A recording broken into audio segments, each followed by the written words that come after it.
Hello, my name is Muhammad Fahad Salim and my student number is 5344116.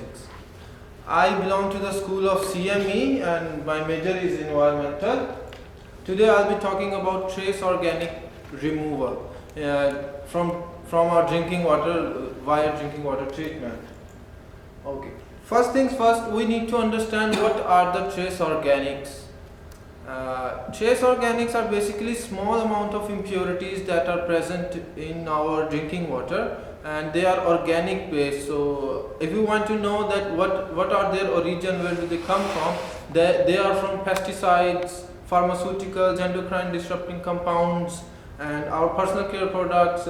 For example, if we use face wash, we drain it into the sewage, and pesticides when we use in our crops to save them from pests. So what happens?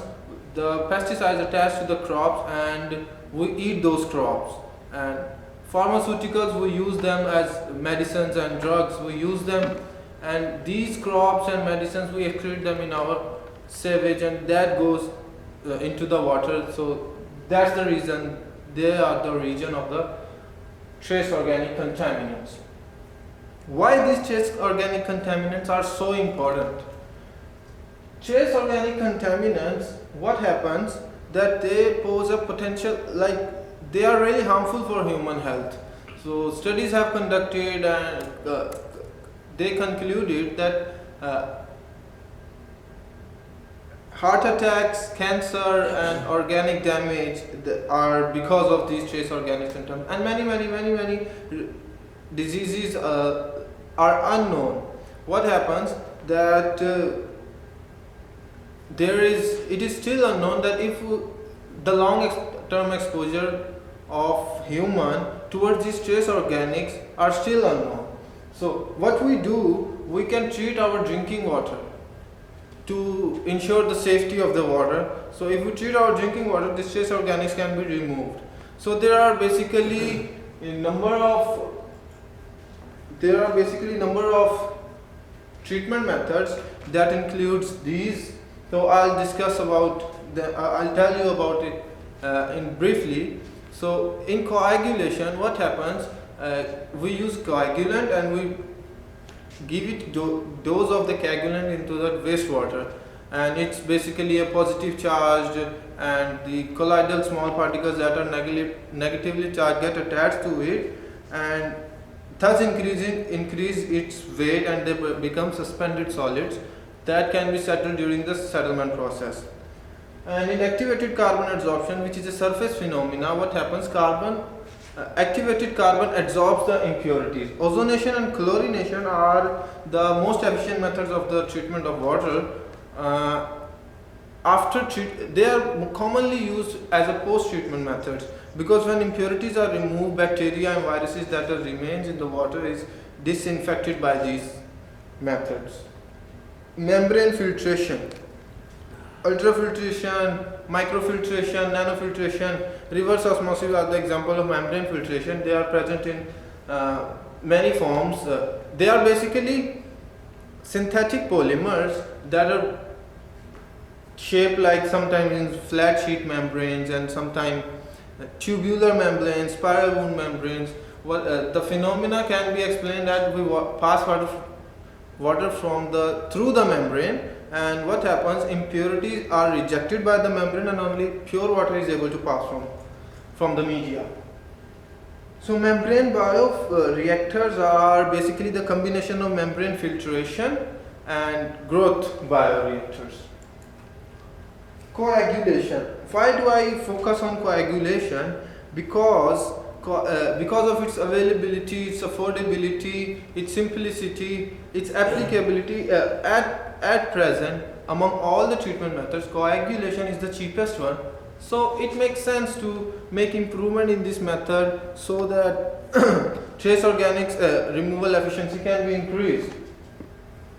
This process, I just described this process, that what is the coagulation, chemical inclusion into the water, colloidal particles convert into the suspended solids which can be separated from the settlement.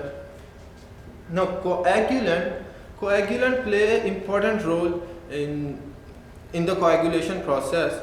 the nature and the dose of coagulant, what will it do? It will control the coagulation process. The efficiency of this process is determined by the nature and dose of coagulant. So many researchers believe that coagulation is inefficient in removing these compounds. So many studies that are previously conducted, they combine coagulation with some other process to further improve the efficiency of the removal of these contaminants. Okay, these are the previous studies that were conducted. My literature review suggests that these are the scientists which performed experiments with coagulation, combining it with some other treatment method and observed the result. Like in 2016, Praminik and McKee, they both conducted their separate studies, and what happened, they combined coagulation with biofilters, and they concluded that coagulation is inefficient in removing the compounds and biofilter removes more. But when they both are combined, the efficiency is further increased. Similarly, Shinga in 2016 combined coagulation with activated carbon and membrane filtration also. Clausen in 2015 combined coagulation with ozonation in 2006. Chui combined coagulation with chlorination. Shimazaki in 2008 combined coagulation with PAC. Similarly, Esiro in 2012 coagulation with ultrafiltration and PAC. So these by studying on these, I concluded that coagulation is mostly combined with other processes to remove the efficiency of removal of to increase the efficiency of removal of trace contaminants. These were the gaps that I was able to identify, that after decades of research, a complete treatment method is yet to be developed. Small amount of trace organics are still present in our drinking water body, and we need to improve the removal efficiency of the treatment technology, and there is a need to devise a treatment process which can completely remove these trace organics from our drinking water. Okay. My research question is, what is an efficient method of removing these compounds? It is not necessary that a single method should be able to remove the trace organics. If you want to devise a process that can remove completely these trace organics, we can combine different treatment methods in a series that should be able to remove the contaminants. As coagulation is the cheapest, so we are focusing more on coagulation, that we devise ways to improve this method, and also we develop a process that remove these contaminants effectively. So my research design, I selected three methods: coagulation, powered activated carbon adsorption, and ozonation. So we determine by using different coagulant doses, we identify the most optimum dosage, and then pH, alkalinity, temperature. By controlling these factors, we can improve the coagulation of we can use the coagulation process and improve it, and PAC and ozone doses are also observed during this, and the most optimum dosages are identified. And what happens is ozone is prepared in a liquid form, like in a liquid solution. So and as a coagulant in coagulation, polyaluminum chloride was used. Results and discussion. So the sample obtained from the treated water was identified, and it was noticed that coagulation was still not able to remove the contaminants, and as the higher dosage of the respective methods were used, like higher dosage of ozone or higher dosage of coagulation was used, the efficiency was improved, and 96% of the trace contaminants were still present in the 96% of the trace contaminants were removed from the water.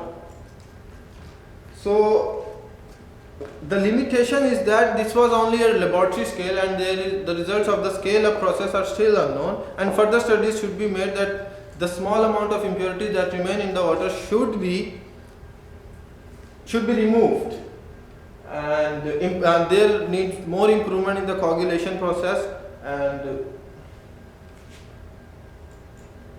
Thank you.